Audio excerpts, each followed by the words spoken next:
અમરેલીમાં ગંભીર બીમારીઓ વેચતું તંત્ર ઘોર નિદ્રામાં. અમરેલી શહેરમાં ભૂગર્ભ ગટરની સમસ્યાએ માજા મૂકી છે, જેના કારણે નગરજનોનું જીવવું દુષ્કર બની ગયું છે. ચિત્તલ રોડ, અંધશાળા અને બીઆરસી ભવન પાસેની ગંદકીથી શાહી હજુ સુકાઈ નથી. ત્યાં આજે શહેરના હાર્દ સમાન બીએમ ચોક અને માણેકપરા વિસ્તારમાં ગટરના પાણી ઉભરાતા રોષ ફાટી નીકળ્યો છે.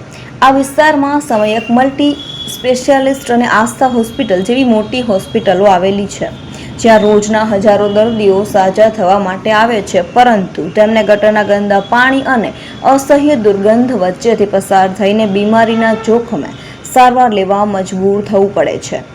સ્થાનિકોના જણાવ્યા મુજબ આ ગટરની બની ત્યારથી આજ દિન સુધી તેનું કાયમી નિરાકરણ આવ્યું જ નથી. તંત્ર અને જવાબદાર અધિકારીઓ સામે હજારો ફરિયાદો કરવા છતાં જાડી ચામડીના શાસકોના પેટનું પાણી હલતું નથી. સમગ્ર અમરેલીમાં ઠેર ઠેર ગટરના પાણીના તળાવો ભરાયા છે, જે તંત્રની નિષ્ફળતા અને નિર્ભરતાની ચાડી ખાય છે.